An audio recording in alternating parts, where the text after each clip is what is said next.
Okay, guys.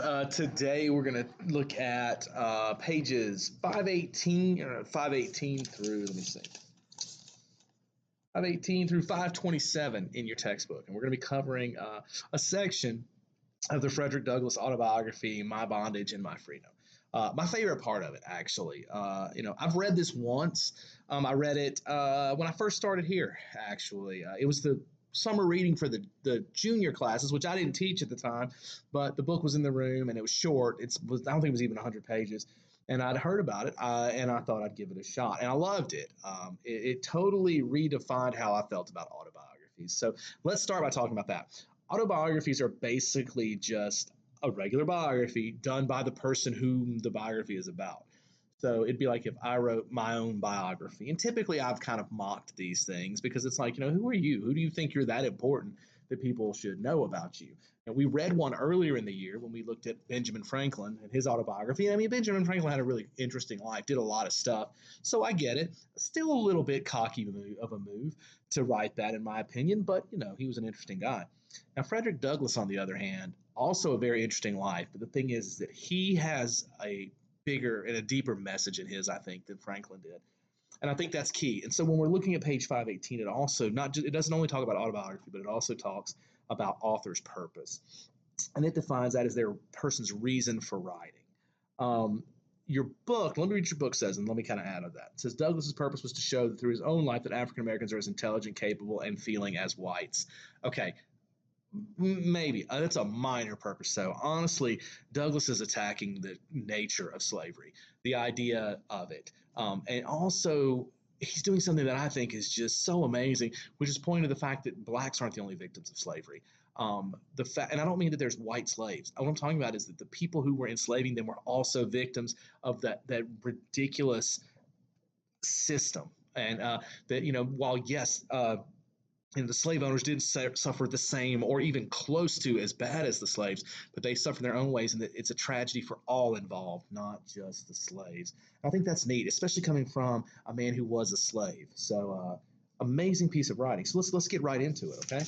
So we start on page, and I don't have notes in my book here, so y'all are gonna have to bear with me as I kind of play with it. I just got done teaching this twice today. Really good classes both times. One of them a little bit more heated, only because of me. Because the students were fine. I just got kind of angry about this. This is a topic that bugs me. Okay, I understand that in the 1800s and in the early 19 and mid 1900s, maybe people this just was general. People thought it was fine, and it was almost acceptable to behave this way with racial ideas. I feel like those people were still bad people. And just because it was just the way everyone thought. First of all, it's not the way everyone thought. Okay, that's a misnomer. Everyone thinks that in the 40s and 50s, all white people just felt like blacks were inferior. No, they didn't. A majority of them may have. The fact that they were educated and still believe that makes me think very little of people of that time period. All right, and we've just excused it in our behavior and our narrative for years now. And we shouldn't have. But ignoring that, what is our excuse today in 2021 for this kind of behavior still? There is none. We work in schools to educate people not to be this way. People are surrounded daily by, the massive amount of media. So even if you do spend so much time reading ridiculous nonsense propaganda, there's still so many other things that should, help counterbalance this. And you have to try to be that ignorant, in my opinion. So I can get going. I'm trying to rein myself in here where I can just tear loose and say a bunch of stuff that, probably I shouldn't. I don't know, guys. I rarely make excuses for my statements that would come to this particular topic. Okay, I mean, I could make a lot stronger ones, and I'd still stand by them.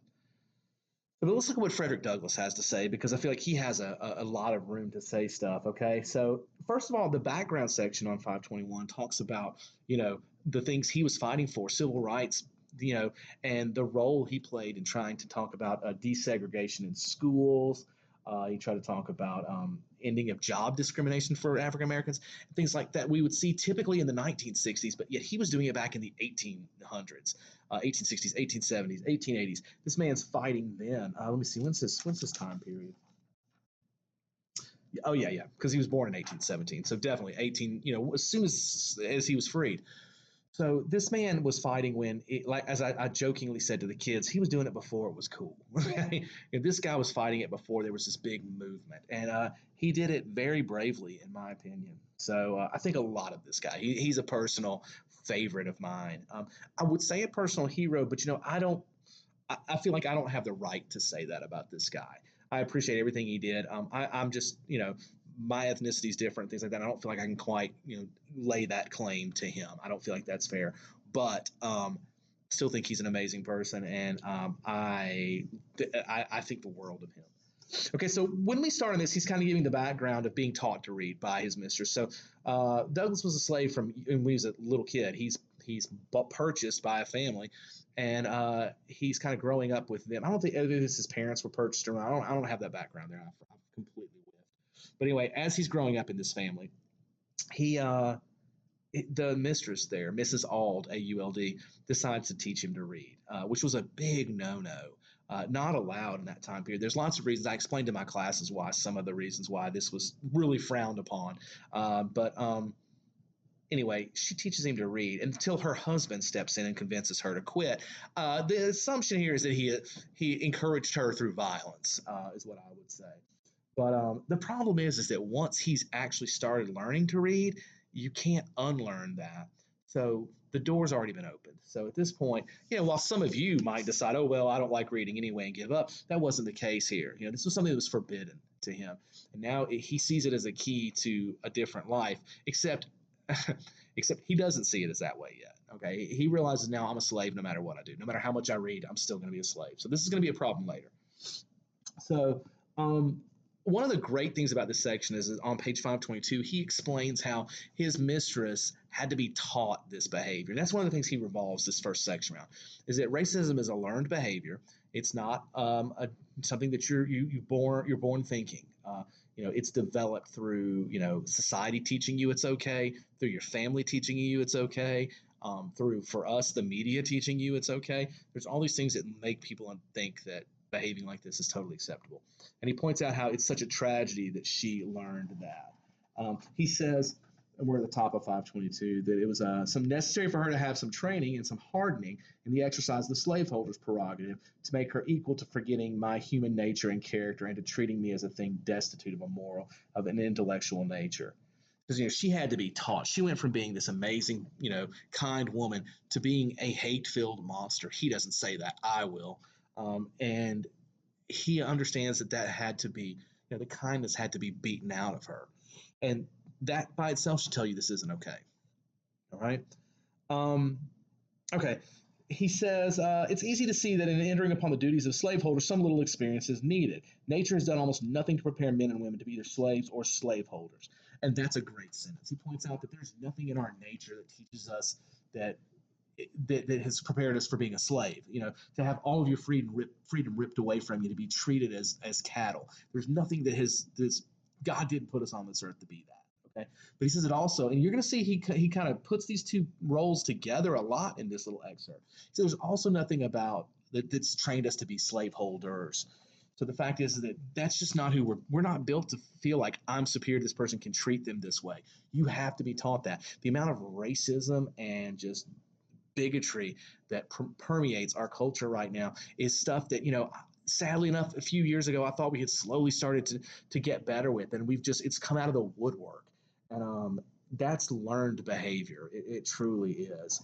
All right. And so sadly for Frederick Douglass would be depressed if he saw us today, because it doesn't look like we're really learning our lesson.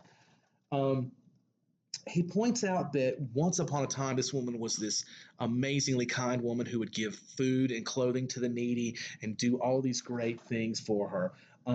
But listen to this sentence. So he says, as the husband slowly takes this out of her, it says, that struggle came, and the will and power of the husband was victorious. Her noble soul was overthrown, but he that overthrew it did not himself escape the consequences.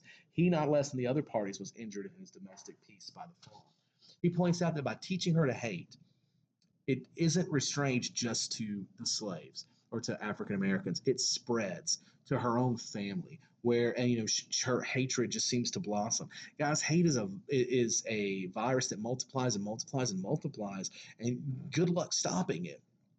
And it's not restrained just to one right now. And I apologize for bringing up something political.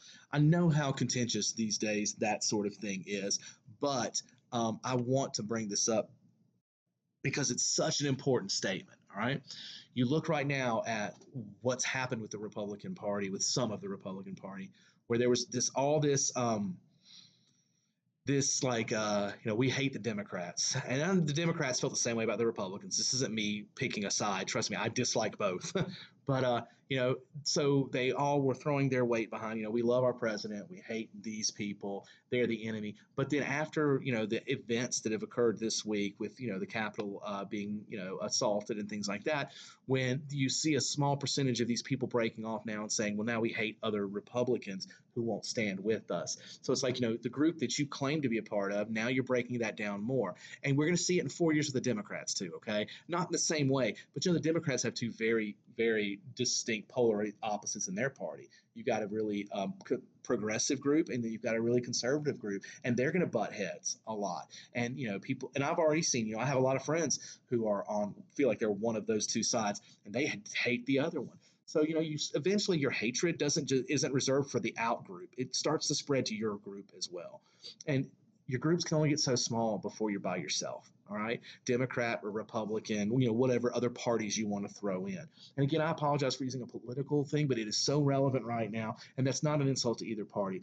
I love people on both sides of the aisle on this, and I think that there's amazing people that are Republican and amazing Democrats. I think we all need to learn to treat each other with respect and care, whether it's a black and white situation or whether it's a red and blue situation. We all need to learn to behave, to be honest with you. Anyway, going ahead. So Douglas points out how much the home life for this family changes when this woman's kindness is beaten out of her and that she's taught to hate. You just shouldn't ever bring that into the world, okay? Let's see what else it is. He points out that not only does she eventually becomes so adverse to his learning, her hatred for it outstripes even her husband. To where if she was to see him even thinking like in a corner looking at a book or paper, she'd run over and snatch it away from him. She would get so angry. I mean, that's how bad it gets. And you've seen this. You see people who are just so filled with hate over race or religion or whatever that you have to know that this is just something that they stew on and they get worse and worse and worse. This is why social media is so bad, because it provides that avenue for you to stew with a bunch of like-minded hate mongers, and they just feed it and feed it. People get worse and worse. I'm trying to find that other great line here. Here it is. It's at the top of 524. I knew it was here. Mrs. Auld was an apt woman, and the advice of her husband and her own experience soon demonstrated to her entire satisfaction that education and slavery are incompatible with each other. So initially and this is the thing that I think one of your questions may be badly worded that I presented, but she believes that slavery and education don't go together because slaves shouldn't have an education. The question asks about that, but then it asks about what other meaning is there. And what I think Douglas is suggesting is that once you're educated, slavery makes no sense. That is a big issue for me as a teacher, is wanting to educate people. So not just the ideas towards slavery or racism, but hatred of any sort starts to, take a back seat, because an educated person realizes that that's not okay. And some of you can lie to yourself and convince yourselves and justify it. She does that. Mrs. Auld. Douglas points out how she has to convince herself so that she'll feel like she can face herself, because she knows the truth. And so do you. You know the truth that, whether it's the black guy down the road or that Republican who lives next door to you, that they're people too, and that they have their own journey and their own story, and that they're worthy of respect and love just like you are. And we know this, okay? So education and slavery, or education and racism, or education and hatred of any sort don't belong together. That's why, jokingly, but still, when you see these people who are like enraged and filled with hate, typically they come off like the most ignorant and stupid human beings. Okay. Now I'm sure there are exceptions, but they shouldn't be able to coexist. Right. So then we get a really cool section where Frederick Douglass talks about, since he was no longer allowed to learn the way he had been learning, he decides to do it with some of his playmates, some of his white playmates who have been taught to read. So basically, he would bring food and help with some of the poor boys and give them that if they would help teach him a lesson in his little book he had where he was learning to read. So, a lesson for all of us is that, he doesn't let these roadblocks stop him. I mean, he had some massive ones in front of him. He goes out of his way. He wanted to learn to read even better and to be a better, at processing the things he saw. So he found a way and he pulled it off. Most of us are quitters. The first time something's a little difficult, we just abandon ship. This guy doesn't. He keeps going. He also points out that there were a lot of boys who would do it for nothing, because unlike what we've been told, this isn't a time period where every single white person was a racist, trash heap. There were a lot of people who very much so didn't agree, and it's not that these little kids don't agree, but it's like they just don't think that way. Like I said, you have to be trained to believe this. Okay. He also talks about discussing slavery with some of these kids. And he talks about as a kid when he would say, I wish I could be like you and have a chance to be free and be a real, go out and do whatever I want and be my own person when I turn 21, which, I'll never have that right. And then he asks them, do you think that's fair? And he said that they almost to every one of them would say no. He said he always took great pride in getting these kids to, see the flaws in slavery that he was teaching, even at a young age. And the idea that several of them, even pointed out that they didn't think their God had put anyone on the earth to be a slave. So then, as this excerpt comes to a close, bottom of 525 and over onto 526, we see how this is making him more and more discontented and more upset with his situation as he realizes what his situation truly is.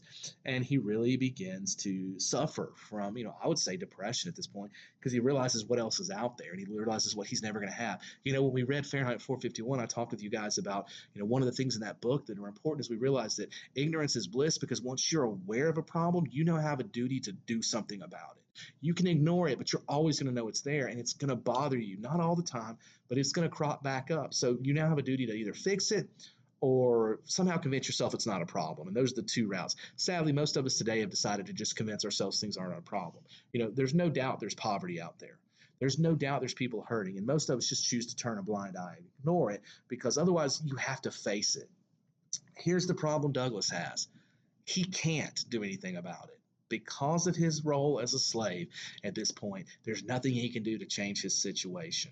And that has got to be the utmost feeling of impotence and rage. And he definitely has it. But he closes this with a really important point, and I think this is what he's getting at. If not, I'm adding to it, and I apologize, but I stick by what I say. All right, looking on 527, he says, the smiles of my mistress could not remove the deep sorrow that dwelt in my young bosom. Indeed, these in time came only to deepen my sorrow. She had changed, and the reader will see that I had changed too. We were both victims to the same overshadowing evil. She as mistress, I as slave. I love the fact that he points that.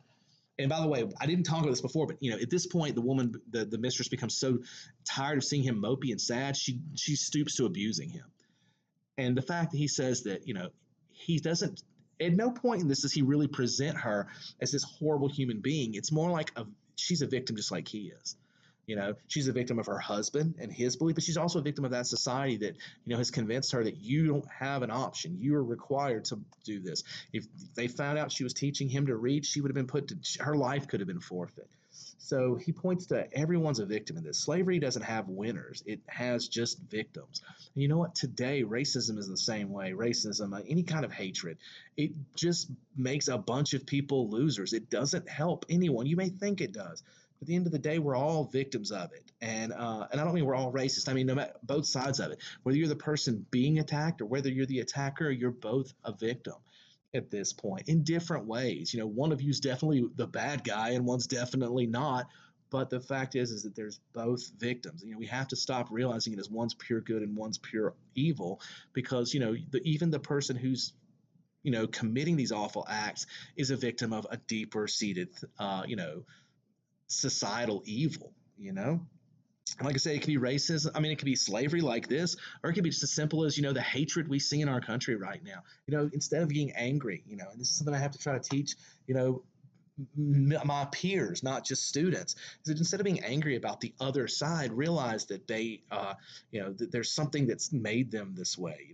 There's some sort of soil that has been made fertile for this hatred, and learning what that is, and having these discussions, very tender and appropriate discussions with the people within your orbit that will listen to you, and having these conversations, and not arguments, not fights, but conversations where we discuss this is key to getting past it, and healing.